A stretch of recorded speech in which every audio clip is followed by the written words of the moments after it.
Hello, fellow Badgers. Thank you for joining us tonight for another episode of our event series, The Business of, where we feature alumni and friends working in the business of your favorite things. Whether it's your first time joining us or you've seen all of our broadcasts over the last year, we're so glad you tuned in.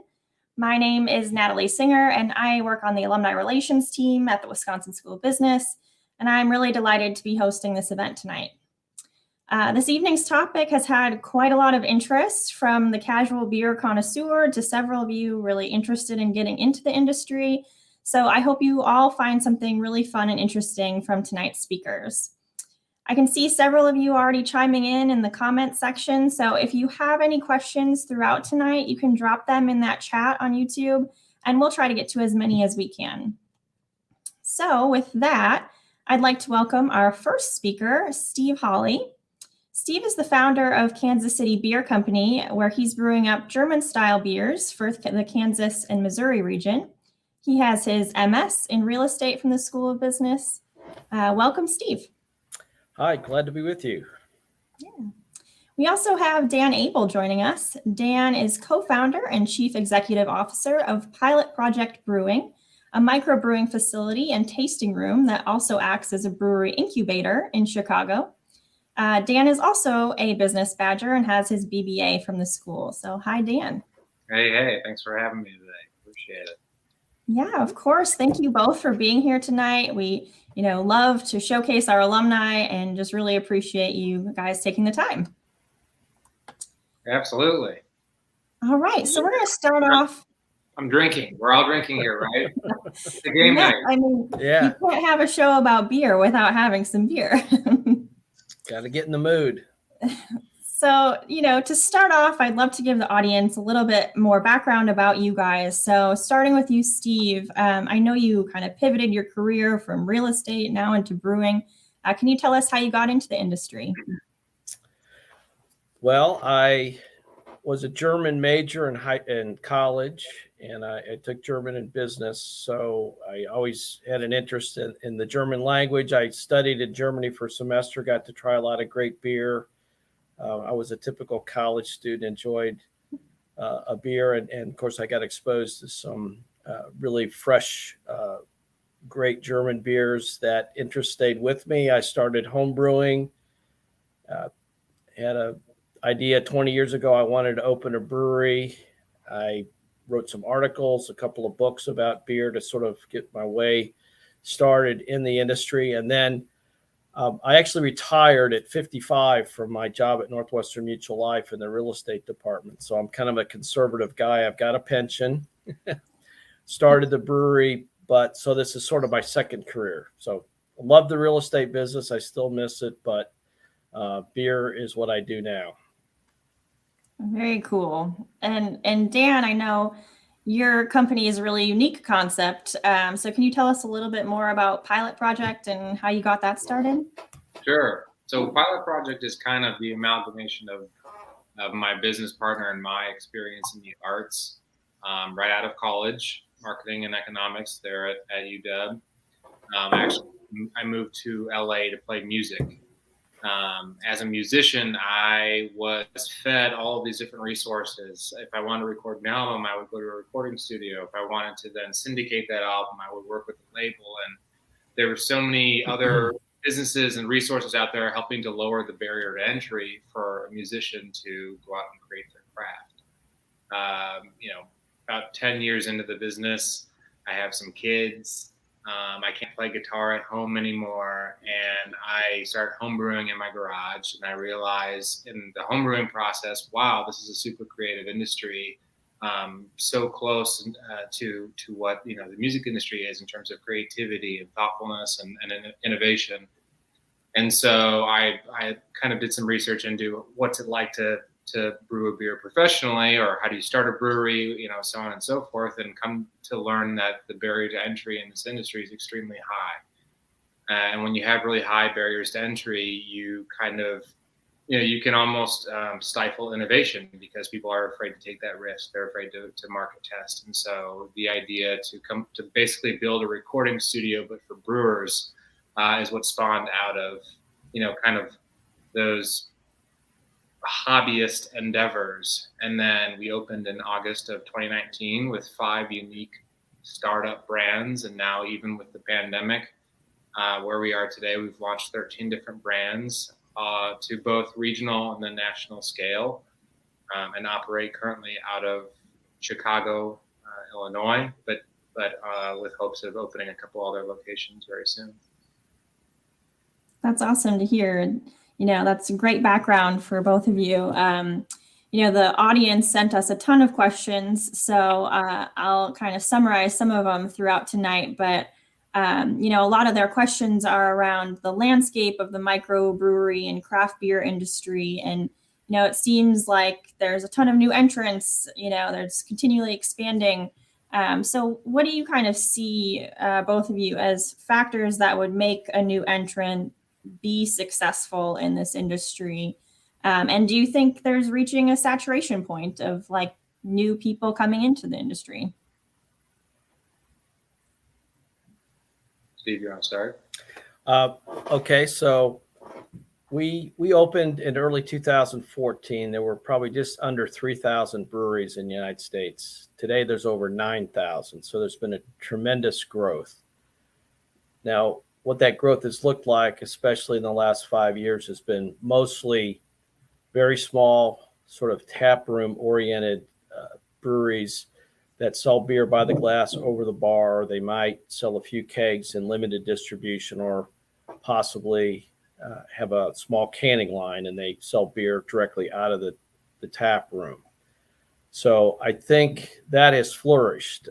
People have an interest for unique styles that allows the brewery owner to make a lot of different creative styles. They also don't have to distribute their beer through a wholesaler, so they get to keep the wholesale and the retail margin. So that's a lot of money in the beer business. So you can do a lot of things, and if you're happy without staying kind of small and not having wide distribution, it's a great lifestyle. You get to do a lot of creative things. If you're doing what we're doing, it's a little more challenging. We opened, as I said, 2014. We had real steady growth. So we were set up to be a regional packaging brewery. We distribute beer throughout Kansas and most of Missouri. And so what has happened with all the growth in those breweries, and this has affected Sierra Nevada, Bells, Deschutes, New Belgium, all these breweries opened in local markets where these national or regional brewers sold beer. And now those retailers and those consumers are more apt to buy a local beer because there's a plethora of choices for those people. So I think the days where somebody's going to open a brewery today and in 5 years be distributing beer all over the country is pretty much gone, unless you open with a tremendous amount of capital and can really kind of bull your way into the market. There's so many beers out there now. Distributors are reluctant to take on new brands because the shelves are kind of saturated. So I think it's kind of become in the store, a few local brewers have beer on the shelf, the bigger local brewers, the regionals and nationals, and then the people that live in Kansas City or Milwaukee or Madison or whatever get a lot of variety because they can go to a local brew pub or tasting room and try the beer that's just sold in those cities. So I think that's really a bifurcated market. I think something like 20% of the breweries in the United States sell 80% of the beer. It might even be a higher percentage of the sales because there's just so many small breweries that are making a small amount of beer, but it adds to a lot of diversity and choice for people in those local markets. It is wild. There's a stat that Nielsen just released about, not Nielsen, but the Brewers Association just released about AB InBev, which is Anheuser-Busch, and their collection of breweries currently, or in 2021, did over $50 billion in beer sales. And the entire industry in the United States is something just north of $100 billion. I can't remember exactly what the number is, but to speak to the 80-20 rule, it's extremely true with those. I think to what Steve was saying is that again, that barrier to entry, which we lean into pretty heavily with our concept, is what allows us to help brands break through the 9,000 breweries across the country. We tend to agree that like if you're capitalized and you can afford to market your brand, then you're probably one up against anyone that can't have that. But nevertheless, how do you still kind of make noise when you do go to market? The joke that we have at Pilot is always that breweries are 70% product and then 70% marketing. And so like you kind of have to decide what comes out of all of that. But what we see with our brand specifically is if you lean into the idea of innovation, and that is innovation in terms of product profile, that's innovation in terms of diversity, that's innovation in terms of like how do you actually go to market, what approach do you take? Some are talking about direct to consumer right now. This is brewery tap rooms. Some of the breweries that we're working with have no plans of ever actually having their own physical space.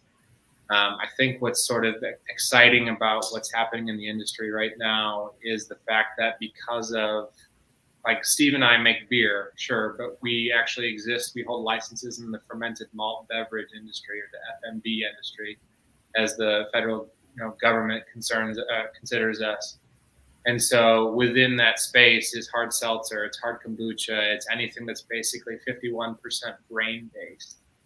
And so that allows a lot of creativity with respect to what you're producing and how you're producing it. Though I do see people asking what we're drinking right now, and I'm having a Mexican lager, so the apple doesn't always have to fall too far from the tree. Yeah, that's interesting. So, from your perspective, do you think that the microbrewery landscape is going to continue to grow over the next 10 years, or is it going to plateau, go back down? If you were going to predict, what do you think?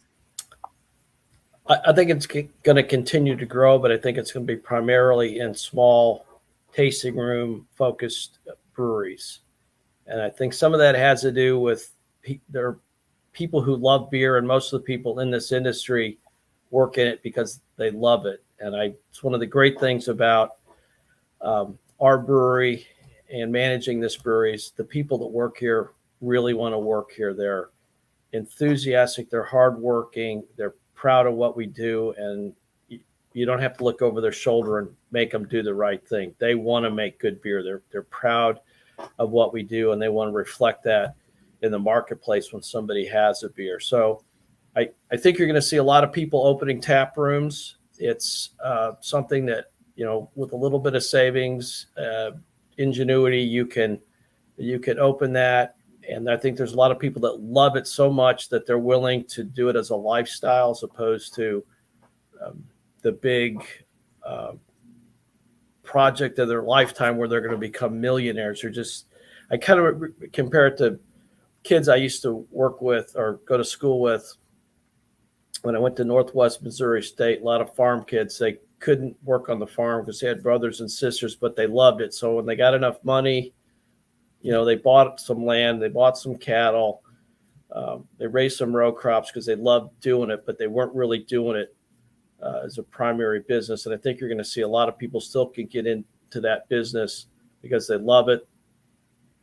It is kind of art. I agree with that totally. And they just do it because they love it. I would definitely agree to the idea of the industry growing. I think what helps us grow is the idea of locality component that Steve is talking about, but then also the openness to innovation. I think if you talk about trend chasing, like everyone's talking about a hazy IPA, and they have been now for 6-7 years, and if you sit there and talk about trend chasing, then the industry will continue to consolidate because that's just what happens in those types of industries. But if you think about this industry as being a conduit for innovation and openness or tradition, even, some of like lagers are becoming far more popular today than they were 5 years ago. And so seeing people being open to,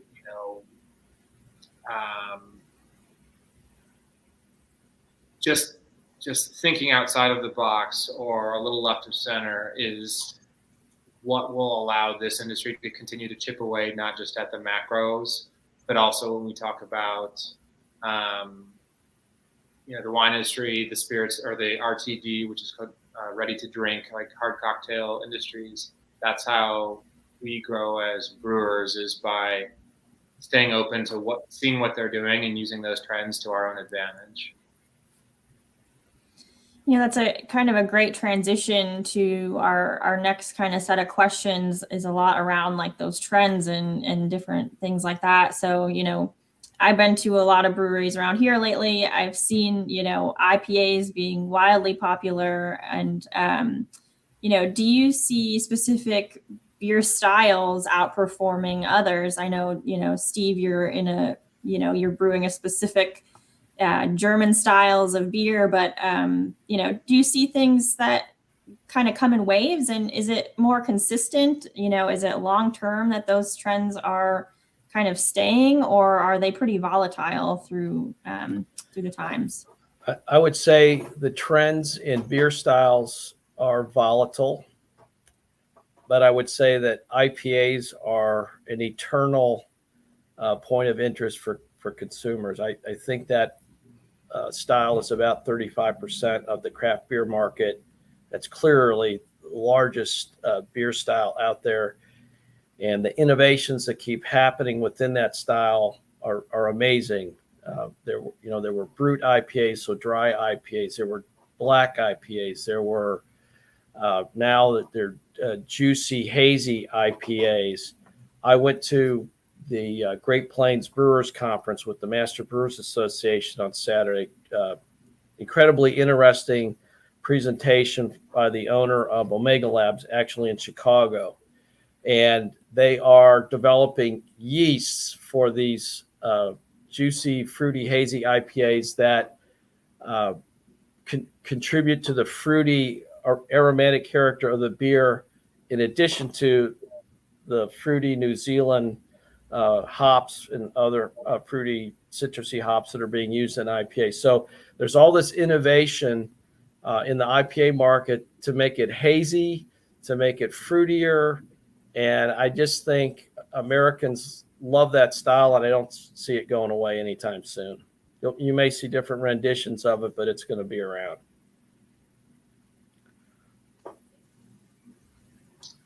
I forgot the question, Natalie. What was the question? No, that's okay. Just, do you see certain beer styles outperforming others, and, how quickly do those trends change in your mind? Steve's point. The IPA is a steadfast winner, and will continue to be. I do think that lagers are seeing a nice little resurgence right now. What we are also noticing is definitely the healthy drinking mindset right now. Gen Z, 25% of Gen Z is not even drinking. And so leaning into a healthier drinking lifestyle, whether that means lower ABV, which has been a focus for us and some of the brands we've been working with, but also the alt bev, or what we call beyond beer brands, which would be the hard kombuchas or the hard seltzers. Pilot has launched 2 different hard kombucha brands since we opened, and both of them have really flourished. And so I think this summer, especially, you're going to see a lot of lower ABV. I know for us at Pilot, most of what we're brewing between now and August will probably be sub 5%, or just a hair above it if it isn't. And then we are absolutely leaning into this. What do these like alt bev products look like, and can you make them still feel like a brewery, but leaning into something that's a little bit outside of that scope? So I think we'll see plenty more of that finding its way into the market. Is that kind of starting to cannibalize the market at all? Hard seltzers and these health conscious kind of drinks. Do you think it hurts the beer industry, or just, kind of complements it? I think it can lean both ways. Right now, we are definitely talking about eating away at the affordable wine market.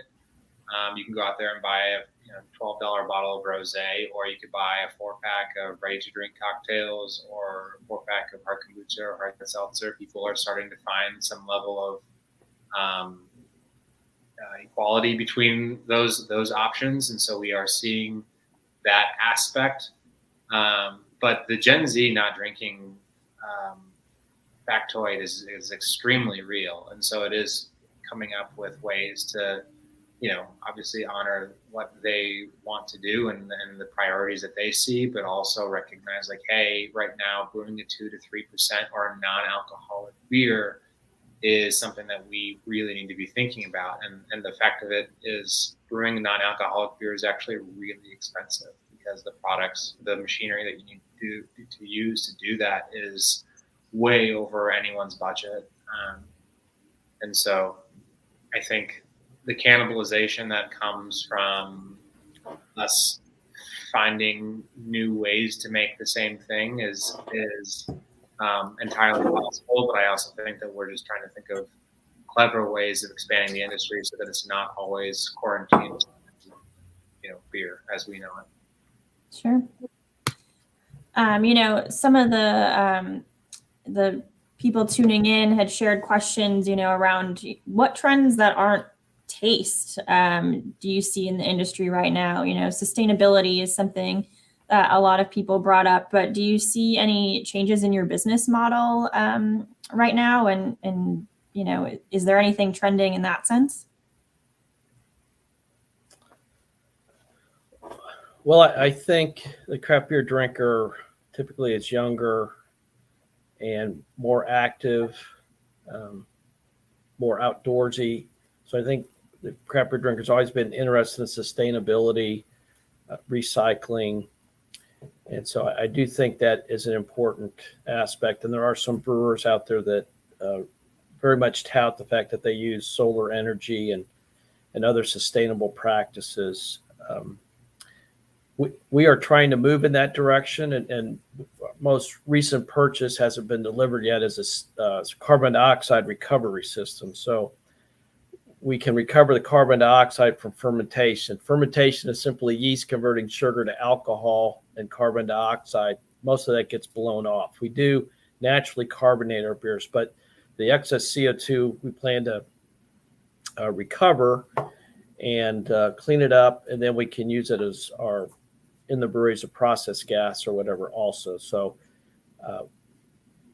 yes, I think all of that is important to people, consumers. I think brewers try to indicate that they are trying to be green when they add things. And that's obviously a great practice just for everyone, the environment and everyone. So yes, I do think that's an important aspect of the craft beer industry and the consumer's preferences.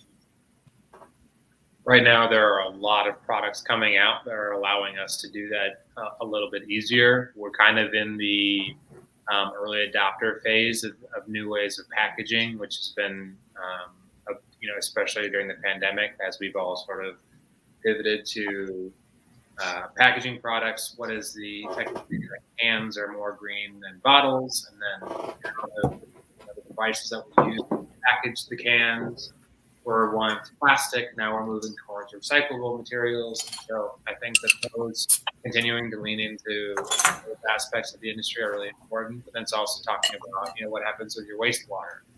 If you're producing beer out in California, they care a lot more about your wastewater than if you're producing beer in Illinois. And so I think that is, and what Steve is saying about recovering CO2, or even when you're heating up your giant vessels, the condensation that comes from heating up those vessels, what happens to that water, and all of that is extremely important stuff that we need to be thinking about and considering, and then figuring out how to scale that across the country to the 9,000 breweries.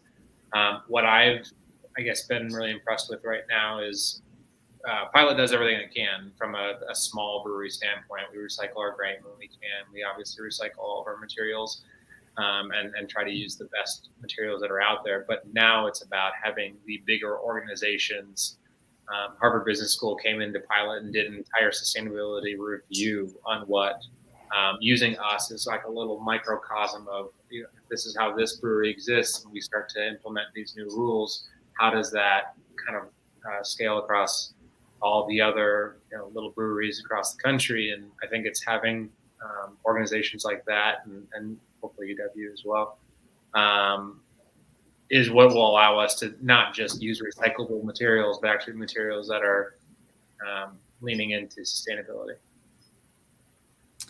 That's great. You know, Dan, you kind of touched on the pandemic, obviously for you guys changing into more packaging and things like that. You know, I think I've asked this in every one of these, but how has the pandemic, you know, changed your business? And then do you think any of it will stick around? Like, was it a, you know, one-time thing that you needed to pivot to, or do you think it's really going to kind of change how things go in the future?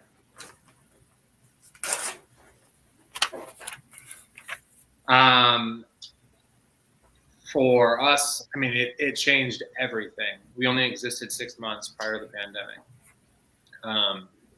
And so it was kind of like every strategy that we wrote, you know, the entire business plan that we had established sort of went out the window with us trying to figure out how can we continue to be, well, one, a business that operates above water, but then two, still be a resource for, you know, creating these new breweries and leaning into innovation and doing all the things that we set out to do.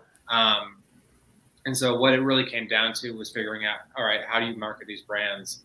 How do you make sure that not only are we sustainable, but we're also building sustainable businesses that can use our launch pad as something real and actually valuable. So it really took the pressure off us investing in our taproom experience, though I think we love our tap room, and that's something that we value and have value for all of our brands. But it really pushed us to start thinking about how do you grow brands from day one out in the market. Steve was talking about how there's finite shelf space out there, and so how do you get people to care about not just thinking about local, but also like local to the point of startup. And how does startup not mean home brewer, but rather like someone who's actually very well could be a veteran in this industry, but they were brewing at a big brewery, and now they have an opportunity to go out there and do it on their own. And so that's kind of what forced us to start thinking about scaling outside of the protection of our tasting room. And you know, it worked. It was good.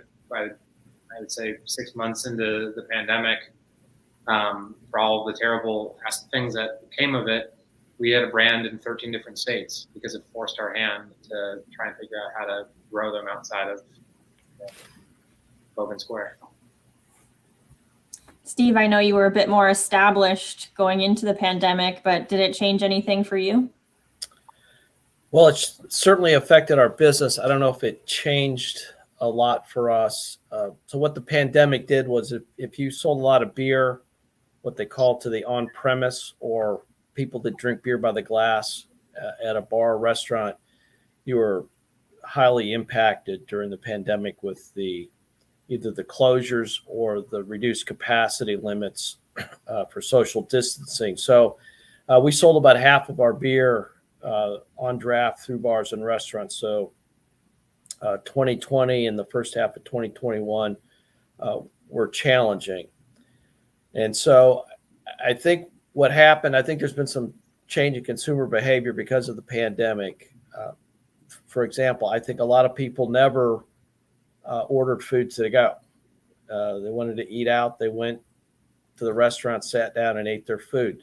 I think people were forced to go online, order food, use Grubhub, Drizzly, or some other delivery service.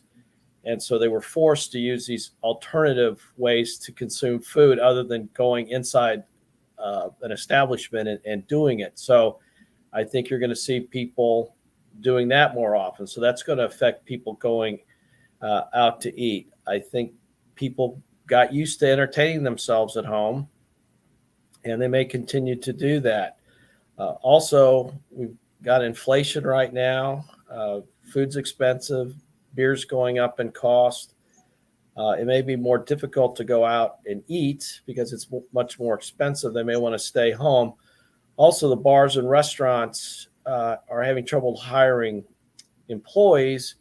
And so many of them may be open, but they may not be able to have enough people to be operate at full capacity. So the restaurant that had 250 seats 3 years ago now only has 200. So and I know trying to make reservations at some of the better restaurants in Kansas City, you got to be on there a week before you want to go out to eat or you can't get a reservation. So I do think it's fundamentally changed the industry, and I think there's going to be long-lasting effects, just like the movie industry. I never stayed home and ordered all these movies online. I haven't been to a movie in 2 years, and I like sitting on my couch drinking my own beer and watching a movie because there's so much selection that you can get sitting on your couch. Yeah, kind of on that same line, we had a question come in asking, do you guys anticipate the war in Ukraine will impact prices, being one of the larger producers of barley? Yes. Yeah.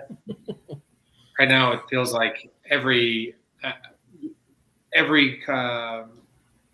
world issue impacts the brewing industry because our baseline raw ingredients are so straight. They're made everywhere. Barley, hops, obviously water and water purification, yeast. So yeah, we dealt with 40% all in over the course of the pandemic in terms of raw material increases, and then to know what we've already experienced on the gas side, this war will absolutely impact our raw crops. So yeah, I agree. And so far, we've seen everybody stay home, order stuff on Amazon that came in a cardboard box. So if you're packaging beer and putting it in any type of cardboard, whether it still fits cans and there's a tray you put it in, that's going to cost a lot more. Labels cost a lot more. Cans, if you can get them, have almost gone up double in price or 50% in price. So there's been a lot of cost increases. And then we had the worst barley harvest in North America and in Europe last year. So and I don't know if I mentioned this, we make German style beer. We only use imported malt and hops. We only brew with 4 ingredients. So we're kind of the opposite of what Dan's doing. We're not innovating. We're trying to innovate by going back to some very long forgotten traditional brewing process and doing it kind of old school. But we got a 27% increase in our malt prices at the end of the year. Our freight costs went up 50%. We just got another notice that chemical costs for cleaning the brewery and packaging are going up again. So every brewery, most of the big breweries took price increases January 1st or February 1st. We're taking one April 1st. But if you haven't gone to the store and paid attention, you're going to pay a lot more for beer this year than you did in 2021. So the key is to stock up. Yeah, stock up now, but also don't get upset when you do see it, because for the last 2 years, the brewers are the ones that have been bearing the brunt of that volatility. I think there was a level of hope that it would return to some level of normalcy. Yep. The reality is it won't. This is the new norm, and so that $9.99, 4-pack or 6-pack that you're buying in the store, they should be charging you $13 for that in order to make the same profit that they were 2 years ago. We're not doing that yet because I think everyone's afraid to. You don't want to lose momentum to the macros because the macros don't have to increase their prices. But that is going to be our reality this year, is if we want to be able to keep up with the rising prices everywhere that we're hit with, and or the supply chain issues, we have to start hopefully gracefully, but increasing our prices to the consumer. Yes. All right. Kind of, pivoting a little bit, I know there's a lot of people on here tonight who are, really passionate about beer and are interested in working in the industry themselves. So, thinking about your own transition into this career, what are your words of wisdom to someone listening who might be interested in being in the beer industry? Obviously, there's challenges. We talked about barriers, but any kind of tidbits for those individuals on the call today? Well, as in any endeavor, you should prepare yourself as best you can for what you're trying to do. I would also caution people. I think people think that beer brewing is sort of an art. And I'm creative. I've got great ideas. I'm going to make great beer, and making great beer to some extent is just getting a recipe and following it. It's a manufacturing process, and it's a process where you're using a live organism called yeast with variable ingredients, and you're trying to get these things to be to produce a consistent product, which in itself is not easy. And then plus, if you're distributing your beer, you have to be especially careful in packaging your beer, because once it leaves your brewery in a bottle, can, or keg, and somebody starts treating it bad, it's got to still taste good when it gets put on the shelf. So understand how to make beer, or find somebody that knows how to make beer. It's not as easy as people think. Yes, there's art to it, but my opinion, it's more science and manufacturing technology than just following a recipe and being creative. And two, if you are going to distribute your beer, understand the 3-tier beer distribution system in the United States. That's the one thing I wish I had understood better getting started, working with distributors and how beer gets moved from the brewery to a retailer to the consumer. There's a lot of things to learn and a lot of things you got to know to be successful in the industry. I would tend to agree. I think if you're getting into this industry, you have to be getting into it for the love of the game. The same thing that I would say to any other musician is, if you want to be a musician, understand that very few of them make it to the level that you sort of lionize. And so get into it for the love of the game, because you want to work your butt off and do this day in, day out, and with grueling hours and very real back-breaking work at times. To Steve's point too, is the creativity that comes behind it, is the marketing, it is the brand development, it is all of that, but also recognize the fact that you're not doing it alone. We're speaking to mostly business school or UW grads, and so I can say, like, confidently, this room, there's some very smart people listening to this, but very smart people know that their job is not to be the expert in all things.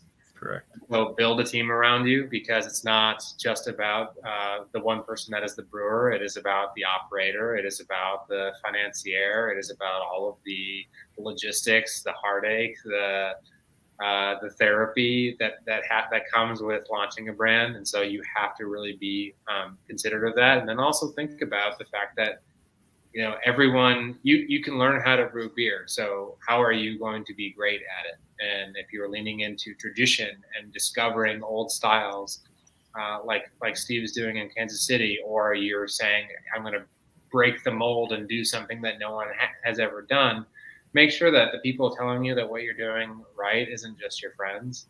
Make sure that you're doing proper market research, that you're learning about what you're endeavoring upon, because I think that if you take into consideration those three things, then you're setting yourself up for success. And if you think that you can do two and not the third, then hopefully you don't have to deal with a pandemic like the two of us did, but you're going to have some harsh realities. And all the friends out there, don't tell your friends that they're making good beer if they're not. Yeah. You make that beer. You probably make good beer. That's on you. You've both kind of, especially you, Dan, have touched on marketing. And I think you both have very different, approaches. Dan working in more of that innovative space, Steve going back to the roots of beer. And how do you kind of market yourself? How do you differentiate? Do you have any, things that have worked well for your organizations? We're still trying to find out what works well, but we have a very talented social media coordinator. We're very active on Facebook, Twitter, Instagram. We post lots of videos and other content through those channels.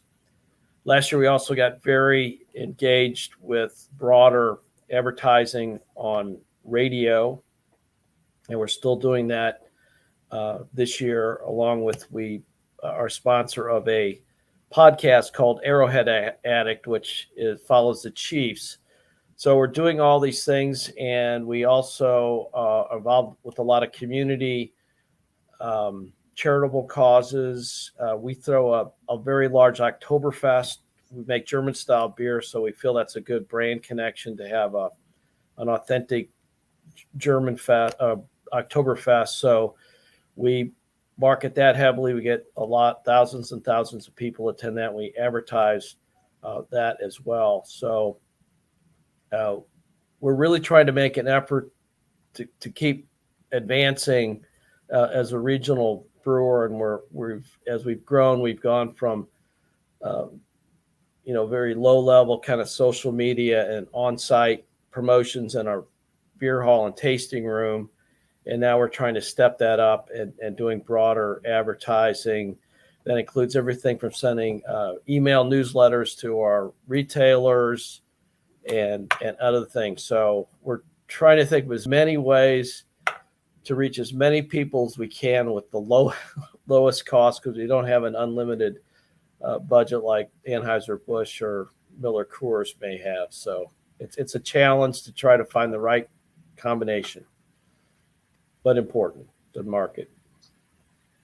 I think the idea that I tease our brewers on, our breweries that we're supporting, is the necessity of having a brand and not breaking it. So I think there needs to be, always pull back the fourth wall and allow, those human components to kind of bleed through, so that people know who's behind clicking and talking and brewing and doing all of those things. But also remember that it's ultimately consumers that are buying your products, whether they're enjoying them in your corner bar, brewery tap room combo, or they're buying your beer off the shelf. Is you are a brand. So how does your brand permeate through all of the different areas that you exist, and make sure that you're really smart about it. I know some people would disagree with this mindset, but I tell brands, like, if you're not going to maintain your Twitter, don't have a Twitter, because that just tells somebody, if someone finds you on Twitter, they think nothing of you, rather than them going out and discovering where you are, putting your effort. That's probably bad advice to some, but I still think, with respect to your brand, if you're disengaged, you launch a TikTok, you put up one video and then never do it again, like, that disengagement is reflective of your brand. And your brand is what people are buying into when they're, buying once, sure, but buying again, which I think Steve and I probably have experienced the fickle nature of consumers in the craft beer industry, which people are loyal in the idea of staying local, but they're not necessarily loyal to any one brewery. And so that's something that you actually have to really think about. Yeah, I call craft brewers or craft drinkers promiscuous. They love the category, but they're always wanting to try something new. And I would absolutely agree with Dan. You need to figure out what you are, what is your identity, stick with it, and be the best at it that you can. And if you can't do something well, don't try to do it. And so we make German style beer. We only use 4 ingredients.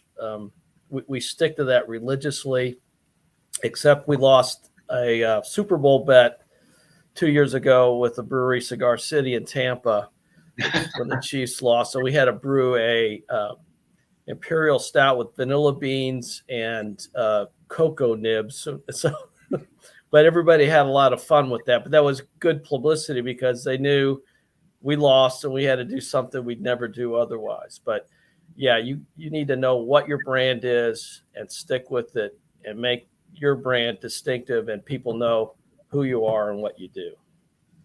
And also understand trademark law. By the way, craft brewers get really open to reinventing other people's creative content, and I think out of the 13 brands that we've launched, 5 of them have received cease and desists. So trademark law is real. There's so many breweries that are all making so many different kinds of beer, and everyone's getting some name and who knows what. It's almost impossible not to have duplication. So yes, that happens. So get a lawyer and a marketer. That's what I'm hearing. Two very important hires. All right. Well, I think the number one question on people's mind tonight is, what are you drinking right now? And what is your favorite beer that you enjoy? Dan, I'll let you go first. Well, the beer that I'm drinking right now, I'm not going to lie to you because I wanted to, but I can't go through it. I'm traveling this week, so I would love to be drinking one of our own, but I'm drinking what was in the refrigerator at this place that I'm staying at, and it's unfortunately a Corona Extra. Unfortunately and fortunately, it's warm outside, so I feel better drinking it. But I would be drinking a Tolo Tolo, which is a Mexican lager that one of our breweries called Brewer's Kitchen makes, and it's delightful. Favorite beer of all time is, you got to lean into the kind of if it's your favorite song, is it your nostalgic favorite song? Is it your favorite song now? What have you? So I think from a nostalgia perspective, Sierra Nevada, when I moved to LA, that was my craft beer. It was all that I could afford if I wanted to drink good beer. And so I always had, the little green bottles in my, or not, the little green labels in my refrigerator. So that is my nostalgic beer of choice. My favorite beer from it's always the same, it's always good, is like the quintessential West Coast IPA, because it's fun and it still feels OG in its own right. So call it Pliny the Elder or Blind Pig or Racer 5 or what have you. I'm fine with any of them. And then my favorite beer that's currently brewed out of Chicago that isn't a Pilot Project brewery beer is probably any lager made by a brewery called Dovetail. They do really awesome stuff. How about you, Steve? Well, Dovetail's a great brewery. I would agree with that. So I am drinking a beer that we brewed, Dortmunder Golden Export Lager. It's our next limited release coming out March 15th. It's a 6% golden pale lager, rich, clean, and crisp and delicious. And I would say that my favorite beer that we don't brew that I love would be a brewery in Munich called Augustiner, and their beer called Edelstoff. It's a similar style to this Dortmunder I'm drinking right now. And if I had to say, why do I make German style beer?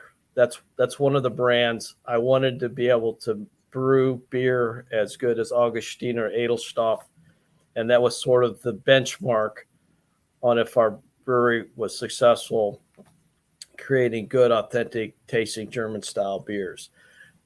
I am a beer libertarian. I love all kinds of beers. I drink beers that don't adhere to the German purity law.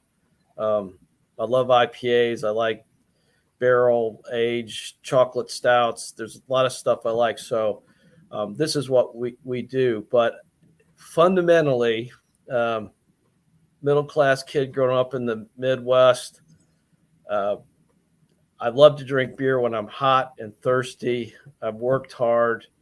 It's a reward at the end of the day. And my saying is, beer should be consumed like life in big gulps. So